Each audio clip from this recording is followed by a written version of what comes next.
ابو طالب کا تمام مشرکین نے لکھا ہے، سب نے یہ لکھا ہے کہ یہ 2-3 دن کا واقعہ ہے۔ ایک دن ایسا ہوا کہ وہ آئے اور جب اٹھنے لگے تو ابو لہب نے کہا یہ جادوگر چلے گئے۔ دوسرے دن کا بعض میں 3 دن کا واقعہ لکھا، بعض میں 4 دن کا واقعہ لکھا۔ ابو لہب تو آدھا کی تھی، جب کھا لیتا تھا نا تو اٹھ کر کہتا تھا پیغمبر کے اٹھنے سے بھی پہلے کہ یہ جادوگر ہے، لوگ مذاق کر چلے جائے۔ میں یہ بتانا چاہتا ہوں کہ آپ کی ذہنوں میں بھی یہ چیز آئے کہ اس بات میں ابو طالب کا کیا کردار ہے۔ جب تیسرا دن آئے چوتھا دن پیغمبر بھی اٹھ رہے ہیں کہ یہ کھڑا ہوا تو پوری تاریخ اسلام گواہ ہے، اس کا اٹھنا تھا ابھی بولا نہیں کہ کام ابو طالب، پورے مجمع میں ابو طالب کھڑے ہو جاتے ہیں اور بڑے دردار عجیب تیور بدلتا اس کو یوں دیکھ کر فرماتے ہو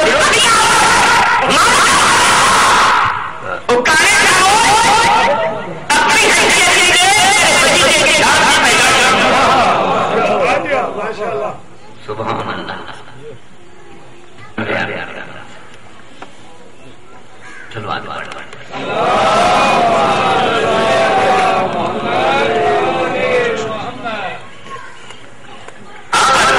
عربی میں گانے میں کہا جاتا ہے اور ابو طالب اس کو دیکھ کر یوں ہی فرماتے ہیں اس کو دیا وہ گانے کا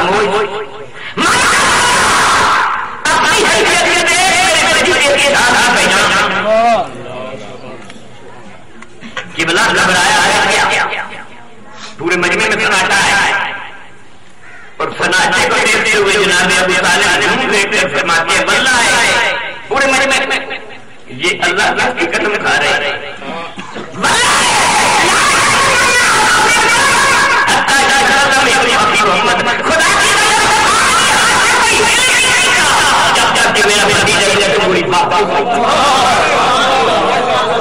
نعرہ تکبیر، نعرہ رسالت، نعرہ حیدری۔ سناٹا چھایا ہوا ہے، کوئی ہل نہیں رہا ہے، سروں پہ پرندے بیٹھے اور پھر ابو طالب کیا کہتے ہیں، پھر اپنے بھتیجے کی طرف متوجہ ہوتے ہیں اور یوں دیکھ کر کہتے ہیں اٹھیے میرے سیدی سردار میرے آقا و مولا کی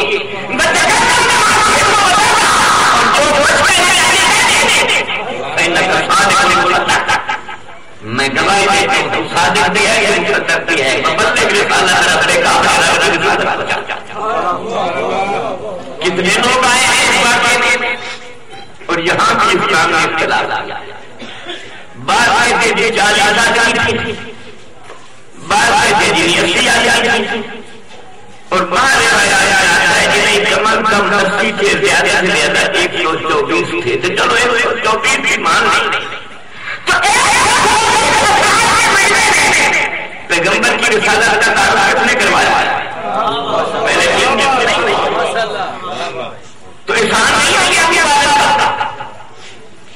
تو خدا اپنے رسول کے اوپر اپنے پیارے نبی کے اوپر کسی کا احسان لینے نہیں دیتا۔ اللہ نے دیکھ کر فرمایا ابو طالب کا احسان ہو گیا، اس کا بدلہ دے دینا اور بدلہ کیسے دینا ہے کہ دعوت ذوالعشاء سے لے کر غدیر خم تک قبلہ کیا ہو پیغمبر کی سیرت میں جتنی جلدیں دے لکھتا تھا سمیت کو تو 2 جملے بنتے ہیں۔ ابو طالب لہذا اس کا بدلہ کیوں دے گا غدیر خم کے میدان میں آج کے بیٹے کی امامت کا تعلق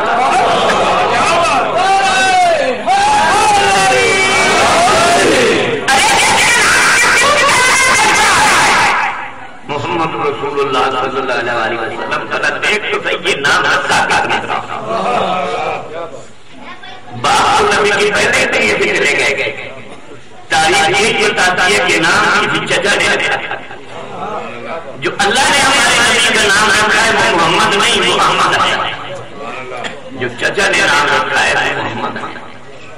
اتنا پیارا نام اللہ کو پسند آیا، جو نام اللہ نے خود رکھا ہے نام ایک آیا، جو نام چچا نے رکھی ہے وہ قرآن میں 4 مقام پہ آیا ہے. جو نام اللہ نے رکھا ہے میں پڑھنا منع ہے, جو نام چچا نے رکھا ہے وہ کلمے میں پڑھنا بات ہے. تو مسلمان کا ہوتا ہے جب اسلام کا کلمہ پڑھتا ہے. کہا ہے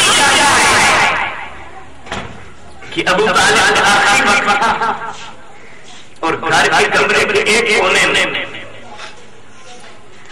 حالت نظام کہ پیغمبر ان کے پاس جاتے ہیں اور دیکھ کر کہتے ہیں چچا چلو اونچا نہ صحیح کمر پر میرے کان نہیں پڑ توجہ چاہتا ہوں. قبلہ اے محترم بیٹھے نے جیکٹ انہیں اٹھائی ہوئی وہ اٹھنے آنے میں ایسے دیکھتے میرے کان میں جا جا کوئی گل کرتے ہیں تو کی سمجھو گے؟ بولو یہ سمجھا جائے گا کہ جو بات ہے کوئی ان کے پاس چھپانا نہ چاہے ایسے نہیں بتانا. اگر بتانا لہذا وہ آتے ہیں اور مجھے بھی میرے کان میں بات کرتے ہیں تو میں امین ہوں. جب تک وہ مجھے اجازت نہیں دیں گے میں آگے نہیں بتا سکتا.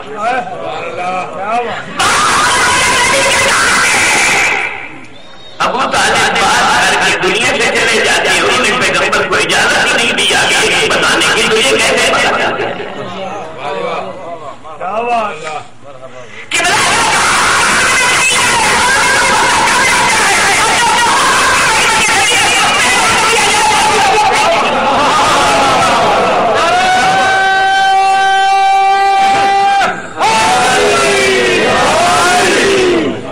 یہ پیغمبر نے کرنا تھا.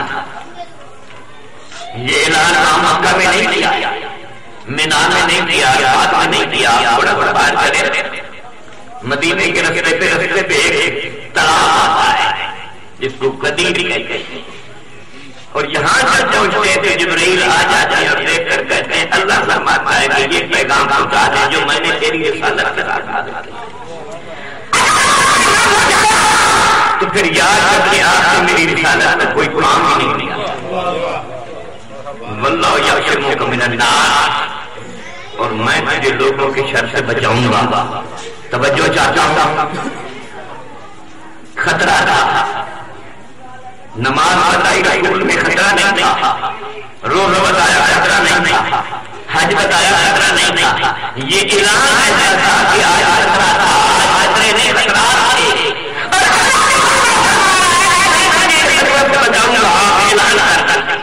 یہ اعلان تھا.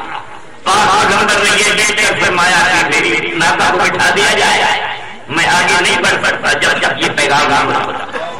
لوگوں نے کہا کہ لوگ آگے چلے گئے واپس لاؤ, جو لوگ پیچھے رہ گئے بلاؤ جلدی اعلان کرنا ہے یا اللہ اعلان کرنا ہے. ایک چیز میں آئی ہے ایک شہری بڑے بڑے شہر پیدا ہوتا ہے, ایک خطاب بڑے بڑے خطیب پیدا ہوتا ہے. اگر کسی چٹین میدان میں کسی خطیب کو تقریر کی ضرورت پڑ جاتی تھی تو وہ کیا کرتا تھا, یا جانور میں کچھ کوئی کھڑا ہو جاتا تھا, یا جھنڈے کا زمانے لوگ کھڑے ہو جاتے اور ان کے سروں پہ چڑھ کر وہ تقریر کرتا.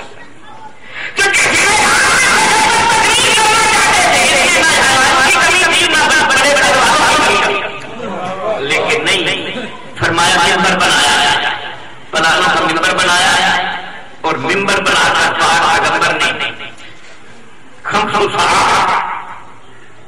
یہاں حضور نے خطبہ دیا ہے, پہلے 1.5 گھنٹہ علی کی صدر بیان کیے, پھر علی کو بلایا ہے, اٹھا کر علی کو اپنے آگے کھڑا کیا. بالکل کوئی ممبر تھا جو دعوت میں تھا, پیغمبر پہلے انہوں نے اپنے آگے علی کو کھڑا کیا, علی کی کچھ رسول کی طرف نہیں اور علی کا تمام یہاں علی کو اپنے آگے کھڑا کیا. علی کا تمام کے بعد پیغمبر نے اعلان فرمایا ہے من کنت مولا علی کرو, جس کے میں مولا.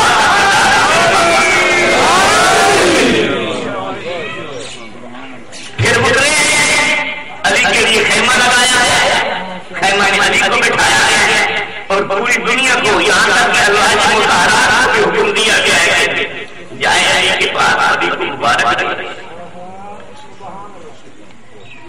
ملک کو جا کر سلام کرے مبارک ہر آدمی جتنے بھی گئے ازواج مطہرات کیوں روکا ہے؟ علی کی ولایت کا پیغام پہنچانا تھا. پیغام کہتے یہاں اتنا مجمع تھا وہ سارا ہی کے پاس آیا اور جہاں انہوں نے روکا کیا کرائے کہ بلا آدمی جاننے والا علاقے سے کہ مکے مدینے والے جو لوگ ہیں نا انہوں نے قدم نامتے ہوئے انہوں نے پتہ لگ جاتا تھا کہ مدینوں چلتے مکے تک کتنا ٹائم ہے. مکے والے پتہ لگ جاتا تھا کہ مکے تو چلتے مدینے تک کتنا ٹائم ہے. ایک حج سے چلے گھر پورے محلے میں اعلان کرتے جا رہے ہیں کہ جا رہے ہیں اتنا ٹائم تنہائی سے لگے گا اتنا ٹائم رستے سے لگے گا پرانے واپس آ جائے.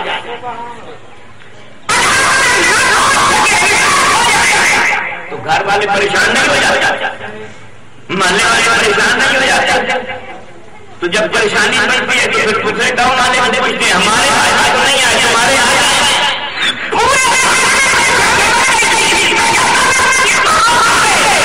تاکہ جب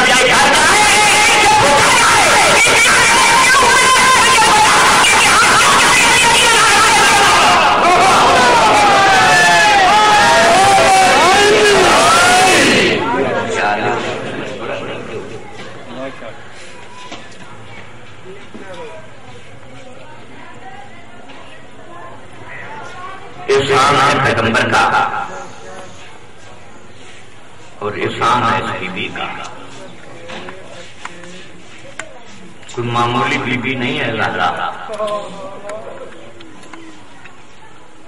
خدا کی قسم منیمہ کو جس دکھ اور درد نے رلایا ہے اگر خواب میں بھی کسی معصوم کو دیکھا گیا ہے تو یا زہرا کے دکھ کو پھر ہو رہا یا جینب کے کھلے ہوئے بال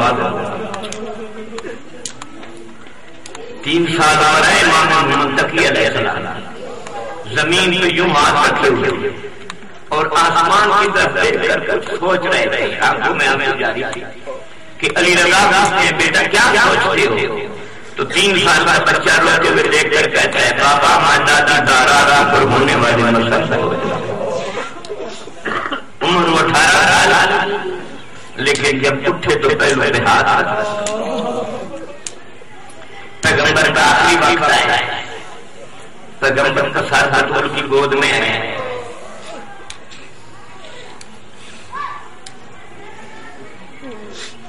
یہاں تک بطول کی آنکھوں سے آنسو جاری ہوتے ہیں. چہرہ پیغمبر پہ آتے ہیں تو پیغمبر آنکھ کھول کر دیکھ کر پوچھتے ہیں بطول بتا میری زندگی میں تجھے کس نے رلایا؟ تو بی بی عرض کرتی ہے بجان کا دروازے پہ کھڑا ہے میں نے کئی بار مانا کیا ہے پھر جب آواز دے دیتا ہے تو پیغمبر فرماتے ہیں یہ تیرے دروازے کا شرط ہے ورنہ وہ کسی دروازے پہ رکنے والا نہیں. سمجھ نہیں آیا پیغمبر نے یہ جملہ کیوں فرمایا ہے میری زندگی میں تجھے کس نے رلایا؟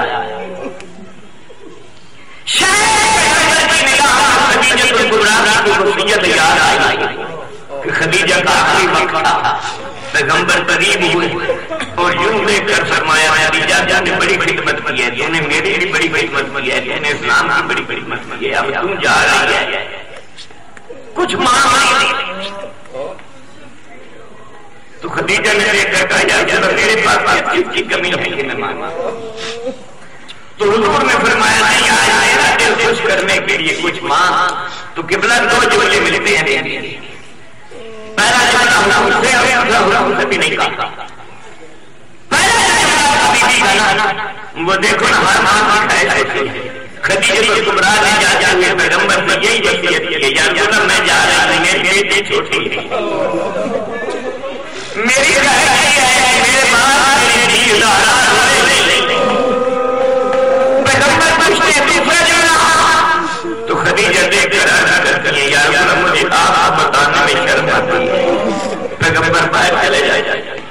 خدیجہ اپنی فاطمہ کو بلاتا ہے سینے پہ لٹا جو دوسری وصیت کرتی ہیں وہ یہی ہے بیٹا میری طرف سے اپنے ابا کو کہنا کہ میرے لیے ملک